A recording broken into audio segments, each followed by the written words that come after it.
अस्सलाम वालेकुम dear viewers, इस डॉक्टर सलीम अख्तर और आप मेरा यूट्यूब चैनल देख रहे हैं।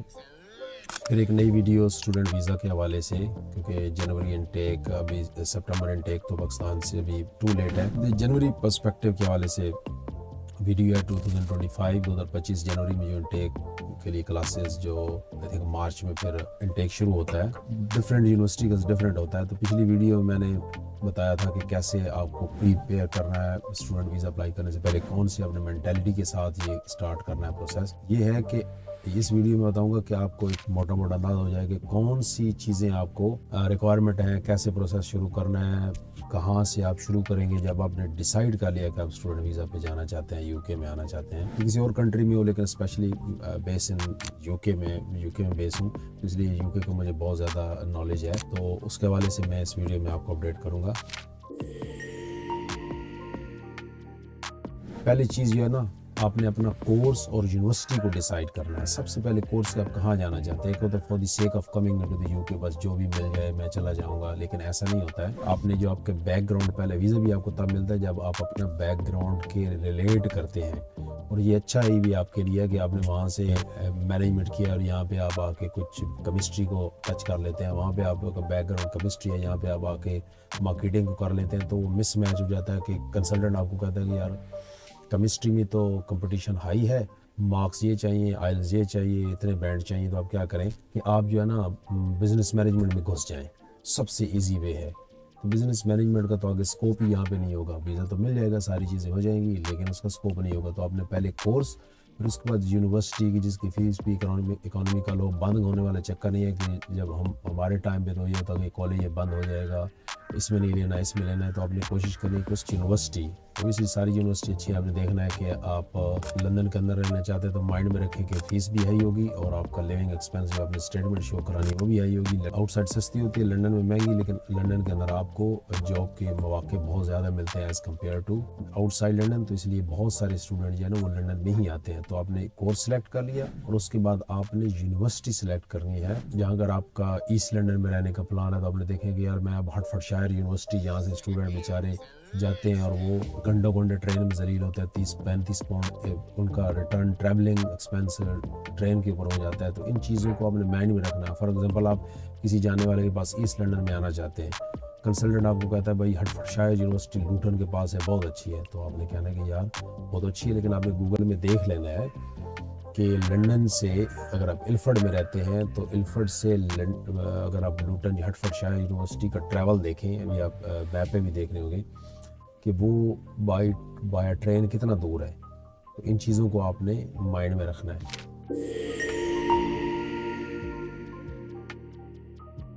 जी, दूसरे नंबर पर कैस है, CAS confirmation of acceptance for studies.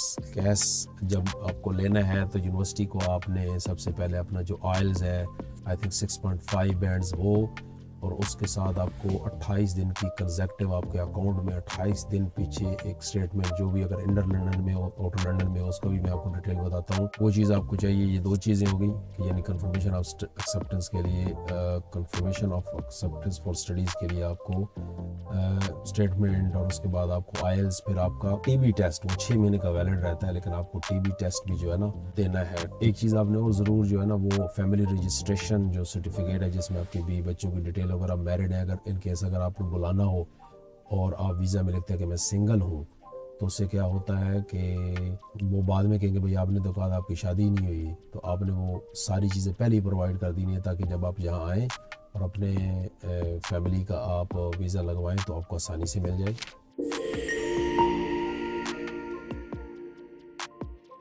जी, उसके बाद आपके नंबर 3 पे फाइनेंशियल रिक्वायरमेंट्स हैं जिनको आपने मीट करना है कि जो आपने अपनी बैंक अकाउंट में कैसे शो करना है। अगर आप स्क्रीनशॉट में भी देखें तो आप अगर इनर लंदन के अंदर आपकी यूनिवर्सिटी का एड्रेस है, यूनिवर्सिटी तो 12,000 आई थिंक 12,006 पाउंड, जब उनको आप डिवाइड 12 महीनों में करेंगे तो जो पैसे बनेंगे, तो आपको ये एक साल की रिक्वायरमेंट्स यानी 12,006 मल्टीप्लाई जो भी पाउंड का रेट होगा वो, प्लस जो आपकी रिमेनिंग फ़ी होगी ये बैंक अकाउंट में रखनी है। यानी अगर आपकी 15,000 पाउंड फ़ीस है तो आपने बीच में से 7 दिया तो 8,000 वहाँ से पहले साल की फ़ीस अगर है इतनी।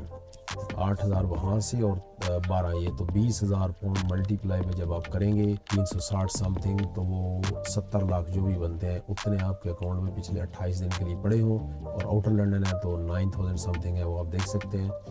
तो इसलिए ये फाइनेंशियल रिक्वायरमेंट्स है जिनको आपने मीट करना है।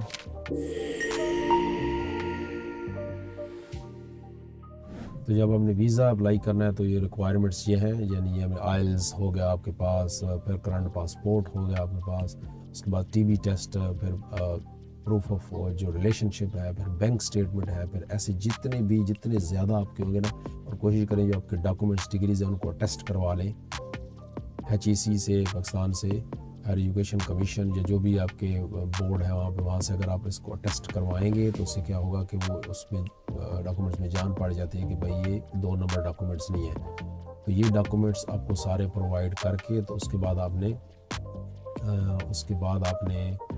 जो ना वीज़ा अप्लाई करना है। नंबर 5 पे जो ट्यूबरकुलोसिस टेस्ट है, टीबी टेस्ट, ये इसकी अपॉइंटमेंट लेनी पड़ती है। फिर उसके बाद आपकी डेट आती है, फिर आपने आई थिंक उनके जो बैंक नॉमिनेटेड बैंक है उसमें आपने फ़ीस जमा करानी होती है। फिर आपने वो टीबी टेस्ट में पहुंचना होता है उस बैंक की उस पेमेंट की रिसीट के साथ और एप्लीकेशन फॉर्म के साथ, फिर आपको वहीं पे वो रिज़ल्ट मिल जाता है।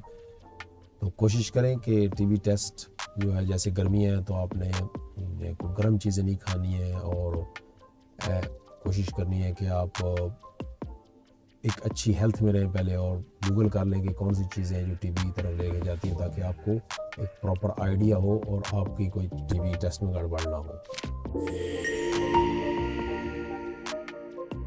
फिर उसके बाद अगला पॉइंट जो है ना, वो आपने ऑनलाइन एप्लीकेशन डालनी है। अगर आप ख़ुद कॉन्फिडेंट हैं तो ये आप जो कंसल्टेंट के पैसे बचा सकते हैं, अपनी थोड़ी सी रिसर्च अगर कर लेंगे, और नहीं तो फिर कंसल्टेंट अप्लाई करेंगे आपके लिए। और कोशिश करें कि आप जो है वो इसकी आई थिंक 490 फ़ी है, और आपको gov.uk की वेबसाइट के ऊपर अपने एक अकाउंट बनाना है, उसमें ही आप सारे डॉक्यूमेंट अपलोड करेंगे। हर चीज़ अब इलेक्ट्रॉनिक हो चुकी है, अकाउंट बनाएंगे सारा, उसको आप सेव कर सकते हैं। फिर जब आपको टाइम ना हो तो आप जैसे जैसे टाइम मिले उस एप्लीकेशन को सेव करते जाएं, और फिर बाद में आप उसको कंप्लीट कर सकते हैं। जब एप्लीकेशन सारी फिल करें तो फिर A to Z सारा फिर एक दफ़ा क्रॉस चेक करें सबमिट करने से पहले, क्योंकि एक दफ़ा जो सबमिट हो गई तो आपका फ़ैसला उसी आपका डिसीजन जो केस वर्कर होगा ना, वो डिसीजन देगा अकॉर्डिंग टू उसके हवाले से। तो इसलिए आपने मेक श्योर करने कि ऑनलाइन एप्लीकेशन, बल्कि किसी फ्रेंड को या किसी आपका टीचर है या कोई सीनियर है, उसको पहले क्रॉस चेक ज़रूर करवाएं कि सारी चीज़ें अप टू डेट हैं जो अपडेट है वहाँ पे।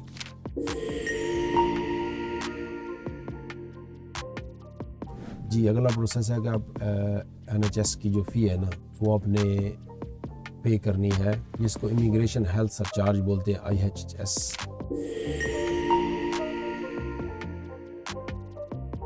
फिर आपको बायोमेट्रिक अपॉइंटमेंट पहले बुक करनी है, फिर अटेंड करनी है। ये भी एक प्रायोरिटी बेसिस, अगर ज़्यादा पैसे पे करेंगे तो पहले मिल जाएगी, और अगर नहीं देंगे तो फिर आपको फ्री अपॉइंटमेंट भी होती है। वो आपको किसी लोकेशन पे, जैसे इस्लामाबाद अगर आप हैं या लाहौर है या कराची है, तो उन जगह बुला के आपके बायोमेट्रिक लिए जाएंगे।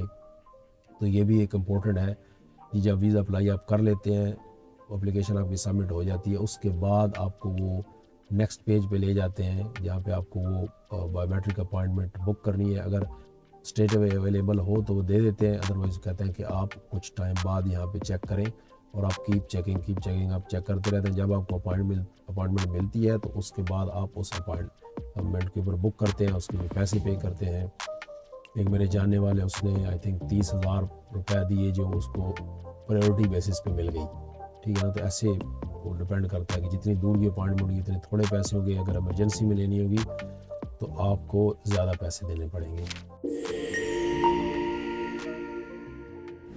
फिर उसके बाद आपको जो है ना वो सपोर्टिंग डॉक्यूमेंट्स हैं वो कहेंगे। फिर अगर रिक्वायरमेंट होगी कि यूनिवर्सिटीज़ को आपसे इंटरव्यू कंडक्ट करेंगे, फिर आपको जो है ना डिसीजन आएगा। अगर आपको इंशाल्लाह वीज़ा मिलता है, फिर आपने बायोमेट्रिक अपना कलेक्ट करना है।